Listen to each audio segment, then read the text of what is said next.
Of all people, how did Marvel lawyers miss that? I'm Andrei Mincov, the founder of Trademark Factory, and in this video I'm going to share my thoughts about yet another trademarking screw-up. This time around, it's Marvel opposing a Wakanda trademark.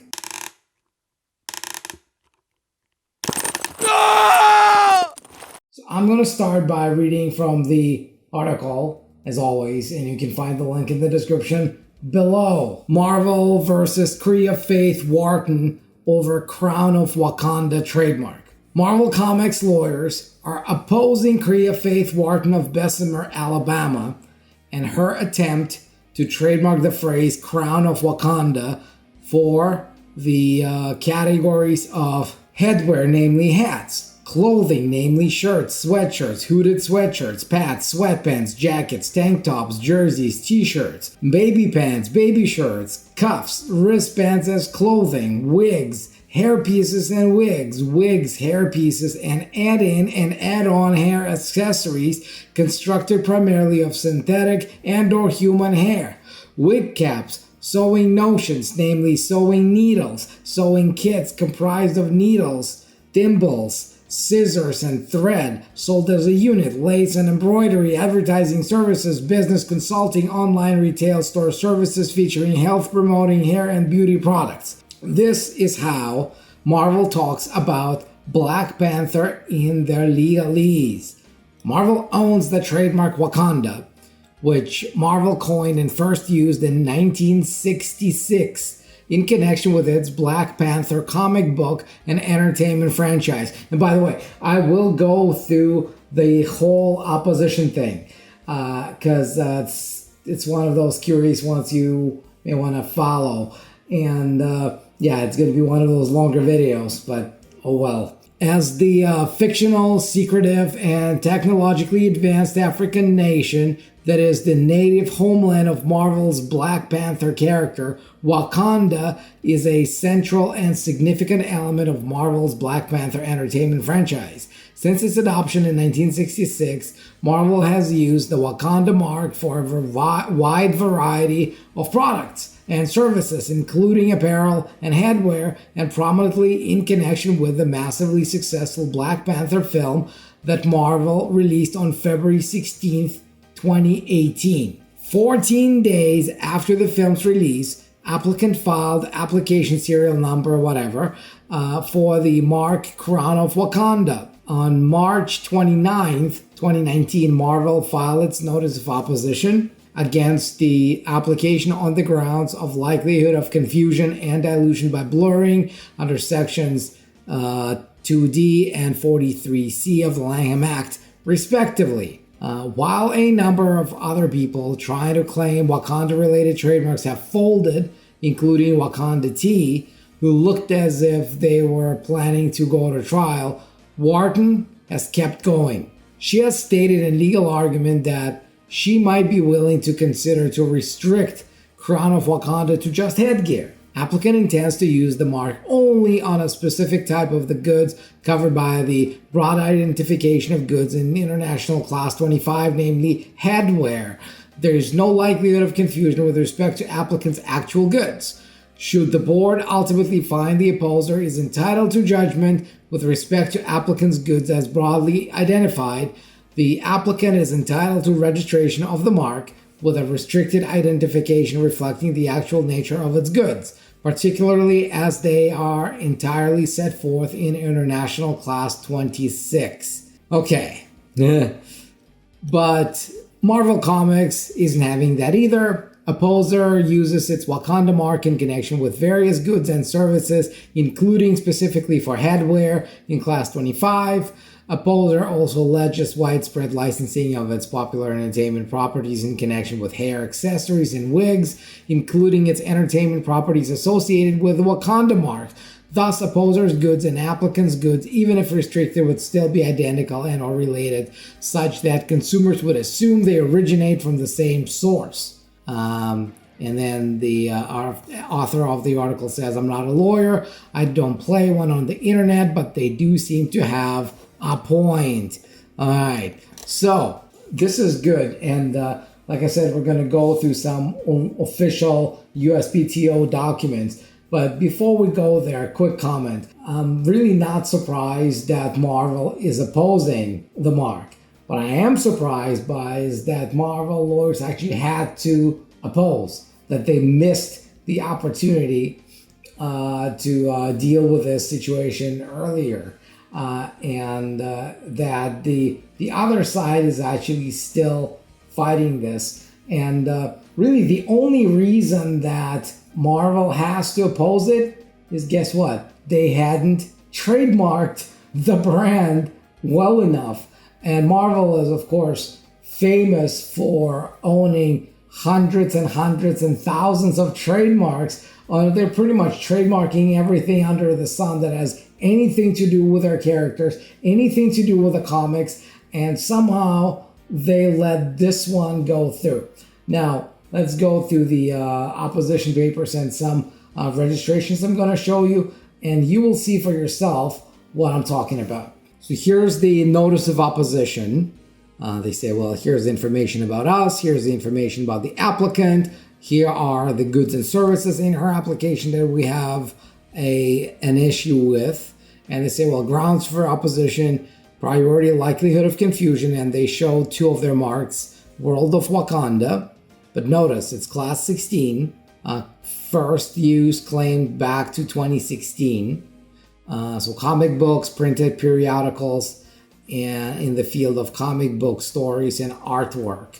Okay, so it's just the printed stuff. And they also have the Wakanda mark, which has not registered yet. And this one they filed in class 28 for toys. And there's nothing to suggest that they have a registration or even a pending application for class 25 in the opposition, which is exactly what I'm like, how did they miss that? But let's keep reading. So here's the notice of opposition, and they say, well, here's our business. We got more than 8,000 characters featuring a variety of media for more than 70 years. We got all these, well-known characters. We, for many years, engaged in vast licensing program of characters, and yeah, everyone knows about it.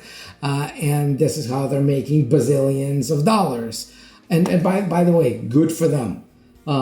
Same idea as I mentioned in my video about Disney, how Disney makes $162 million in revenue every day. All they do is they create assets and then they monetize assets because they have properly developed and protected those assets. And with intellectual property, it's really not that difficult. All you have to do is look at what you're generating as a potential asset, whether it's you were selling it directly or whether you license it to somebody, whether you franchise this to somebody, whether you sell it to somebody. That's a secondary issue. The first issue is you have to look at everything that comes out of your brain as potentially an asset. So let's keep going. So they say Marvel's Black Panther Entertainment franchise for decades, they have used Black Panther mark, name, and character in commerce in connection with a variety of products and services. They got the ceremonial title given to the protector of the people of the fictional technologically advanced nation of Wakanda. For much of the modern era, the character known as T'Challa has worn the mantle of the Black Panther, acting as both Wakanda champion and king of Wakanda. So they just keep telling the story, and they show that the Black Panther character first appeared in Fantastic Four comic book series in 1966, and on February 16th of 2018, Marvel released in the US the feature film Black Panther, starring Chadwick Boseman as T'Challa, the Black Panther and the King of Wakanda, the other acclaimed actors including, here's the screenshot, and they say following the theatrical release in February of 2018. The film went on to become one of the highest grossing live action films of all time, earning more than $700 million in domestic revenues to date. Again, remember what I just said about creating assets? Boom, that's an asset. Anything that generates you $700 million in domestic revenue is a pretty good asset. The Black Panther film is universally acclaimed, both critics and fans, blah, blah, blah. Black Panther character featured over the years, and they're known for using licensing its elements, marks, and characters in connection with a wide variety of products and services, including entertainment services, sound recordings, live entertainment programs, amusement parks, beverage and food products, clothing, accessories, toys, games, jewelry, bags, and various other consumer products. For example, they often use and license Marvel famous characters, elements, and brands from its various film franchises, including its Black Panther Entertainment franchise, in connection with a wide variety of costume, wigs, and hair accessories and products, including but not limited to the representative products shown below. So they're showing a bunch of photos and screenshots of how they keep using their products, how they're licensing their brands for them to be used on products of third parties, right? So they don't make all this stuff themselves. All they do is say, sign on the dotted line. You can place our characters on your stuff, but make sure you pay us a lot of money. This is basically how it works. And so there's wigs, there's all sorts of stuff. So over the years, Marvel has engaged in various co-branding, marketing, advertising, promotional activities with others that promote and advertise both Marvel and its characters and film franchises, along with the goods and services of others, as shown here. So they've got this, they got Iron Man 3 with Oracle, they got all sorts of stuff. So Marvel's rights in Wakanda mark. Now this is where it gets interesting.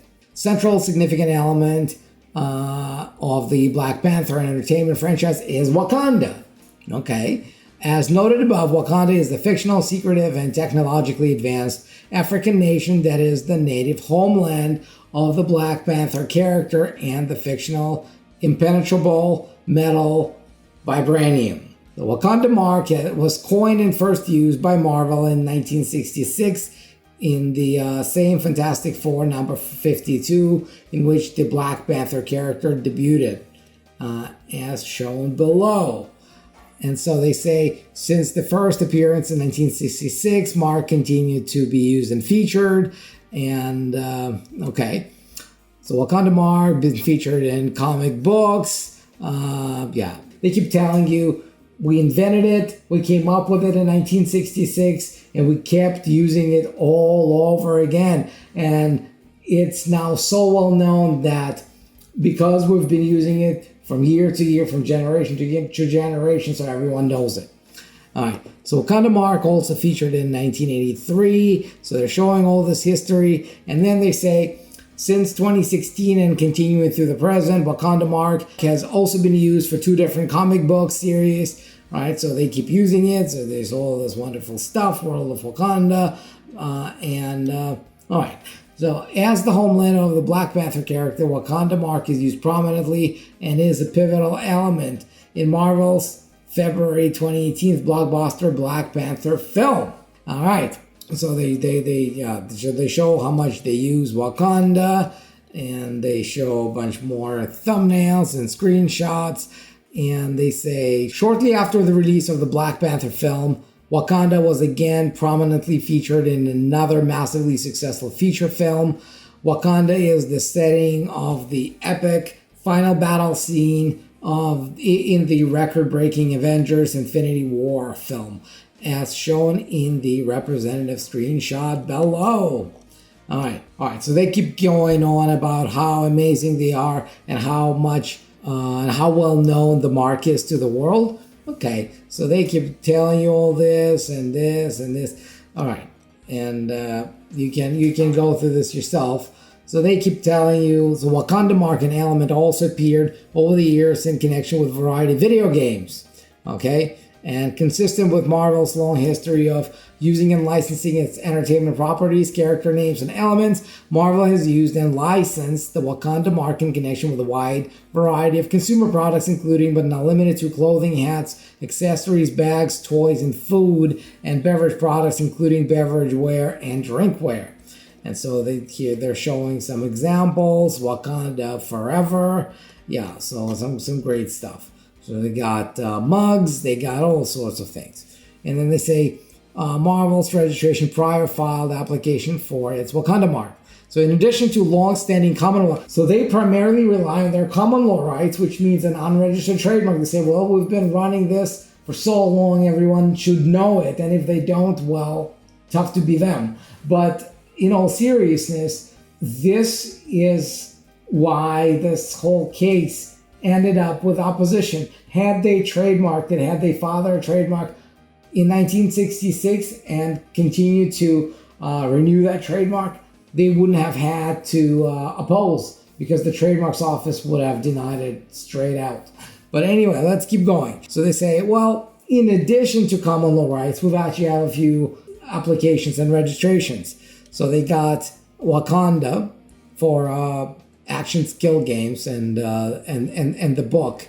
So that's the one I showed you. And they also say the registration above, valid subsisting, constitutes prima facie evidence of Marvel's ownership and exclusive right to use the Wakanda mark in connection with the goods identified in the registration. And then they say goods and services described in paragraph above are collectively referred to as Marvel products and services. Okay. So Marvel or licensees and related companies have spent considerable effort and resources advertising, promoting Wakanda mark. Okay, so they say, well, we're not just sitting around waiting for somebody to steal our stuff.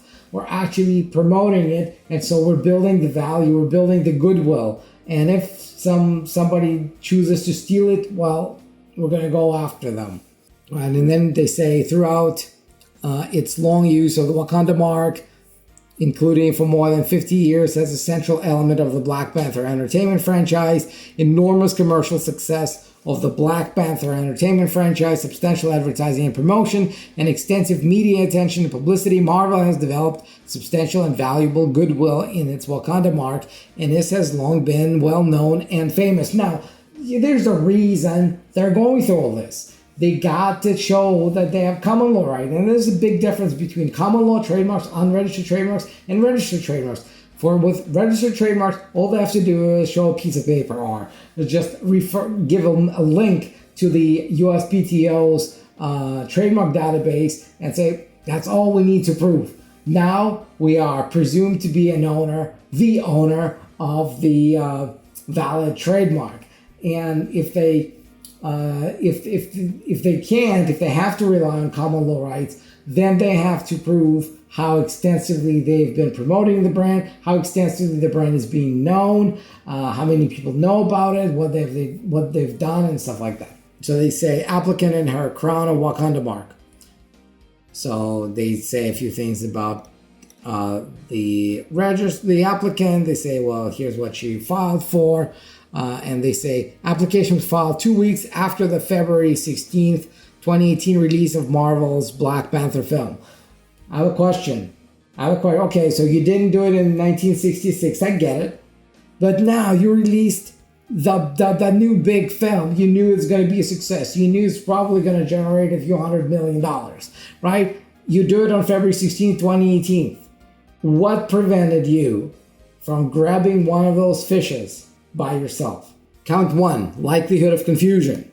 So Marvel repeats and re-alleges each of the allegations, and they say they got priority based on prior use in commerce, and since before the March 2nd of 2018. So this woman got her trademark filed in March of 2018, and what they're saying is that we've started promoting this long before. Okay, and Marvel has priority based on its pleaded, valid, and subsisting prior issued registration for the World of Wakanda mark, and for the prior filed application for the Wakanda mark. All right, then they say applicant's mark is confusingly similar to Marvel's Wakanda mark in overall appearance, connotation, and commercial impression. And applicant appropriates Marvel's Wakanda mark in its entirety, and the addition of Crown of to Wakanda creates the same word pattern as Marvel's Word of Wakanda mark. And this is true, because I kept mixing the two together. And so in addition, the word crown evokes Marvel's Black Panther character, who is the king. Okay. And then applicants' goods and services are identical. In addition, adopted mark in bad faith based on other things. Yeah, so applicants' goods and services are identical or related to Marvel's products and services advertised, promoted, offered, and are sold by Marvel in connection with Marvel's Wakanda mark. Again, to show confusion or likelihood of confusion, they have to say that the marks are similar and the goods and services in association with which these marks are being used are also similar or related. Because if they can't prove it, then there is no likelihood of confusion case. There is no trademark infringement here. In addition, applicant adopted applicant's mark in bad faith, based among other things, applicant adoption of the unique Wakanda mark coined by Marvel for the Black Panther entertainment franchise, and the filing of the application shortly after the release of the Black Panther film, and B, the filing of the application shortly after 14 days, the release of the Black Panther film and or prior publicity for that film. So accordingly, applicant's mark so resembles Marvel's prior used, registered, and applied for Wakanda mark as to be likely, when used in connection with applicant's goods and services, to cause confusion or to cause mistake or to deceive under Section 2 under the Lanham Act as amended. And so the second count is dilution by blurring. They say that they've engaged in extensive advertising and that their mark is a strong, inherently distinctive mark, became famous. The Wakanda mark has received extensive unsolicited media attention nationwide. Such extensive and frequent media attention has had a substantial impact on the public and has created an association in the minds of consumers between the Wakanda mark and Marvel and the Black Panther entertainment franchise. In view of the similarities of the parties' marks and the fame of Marvel's Wakanda mark, they say her mark so closely resembles theirs that it's likely to dilute the distinctive quality of their mark, and so they believe it's being damaged and will be damaged by the registration of the mark. So again, when you file an opposition, you have to have a reason why, right? You're not supposed to just file oppositions right and left. You have to show that your rights would be damaged if the mark that you're opposing will actually get registered, right? So this is what they did. They got exhibits. They're showing all the marks. With prosecution history. So there's another one. There's more trademarks they're showing here, and and so that's it. That's really the opposition in a nutshell. Not really going to give the answers. I'm not going to go through the answers right now because the summary is there, right? She says, no. I'm just going to use it for headgear. And they say, nope, we've been using this mark for headwear already, so it doesn't help you. And so they're having none of it, and they're trying to get her to a settlement, I'm sure. So let's have a look. This is what's crazy. There's two trademarks, so ignore this one because I don't know why it says Wakanda. Well, actually, let me show you. So this one shows this trademark. That's it. And so mark information. I don't have a clue why it's been found as Wakanda. So this is just a false hit, but these two are real, and there's all of these that have been filed after. So let's go through a few of them that actually matter. So World of Wakanda is the one that Marvel Characters owns. It's their own. And they filed it in 2016. They got it in 2017. Right. So it's going to show you how Marvel is involved in opposition proceedings around this brand. So the first one was with, oh, okay, so this is the actual, the one that I'm talking to you about right now. It's pending. So the other one was with Elizabeth Dunn and abandoned after inter parties decision. This means they settled and the applicant said, you know what, I'm not going to bother with this trademark anymore. I will just let them have it. And probably she got something in exchange for that. As you will see, they got 4 oppositions. So the first one is the one that they've initiated against Khrya Faith Wharton. It's the one that I've been talking about all this time. Then there's the other one. Let's see. This was abandoned after inter parties decision. So they settled and the applicant withdrew the application, and that was the end of it. So they got this one out. They've got, what is this? Wakanda, also abandoned after inter parties decision. And they've got a pending one against Just Wakanda. All right. So this is her trademark, the one that's being opposed, Crown of Wakanda. Right, so advertising services, class 35, and then you got class 26 for wigs and hair pieces and all of that. And you got class 25 for clothing and headgear. All right, so that's being opposed. And what is that? Oh, here's another Wakanda. April 13th, 2018. And that's the one for clothing. And you would think that, yep, finally Marvel had the wisdom to actually go out and trademark their brand. But hey, it's not Marvel. It's Atlantis Mega Media LLC. So interesting. Very interesting. And this one wasn't even opposed. Yeah, so here's Marvel's own trademark. Computer services, namely design of computer software packages, computer hardware.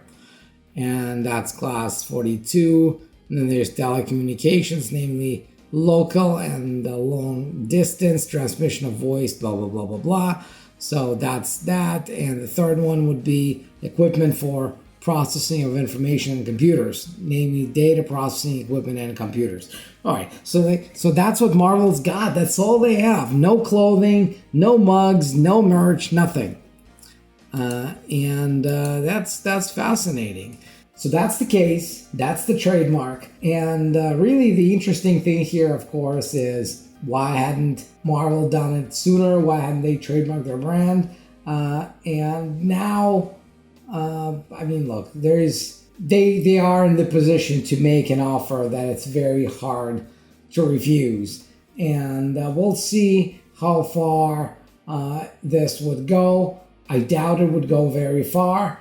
But again, we'll see, and maybe I am wrong. Either way, to find out how this ends, subscribe now and get notified whenever the next video goes live, because we post new videos like this every single day. And if you like this video, make sure you like it. If you've got a question about intellectual property, post in a comment below. And if you got a brand that you want to protect, well, go to trademarkfactory.com and book a call with one of our strategy advisors. The call is free, the advice is priceless. Until then, I'll see you in the next video.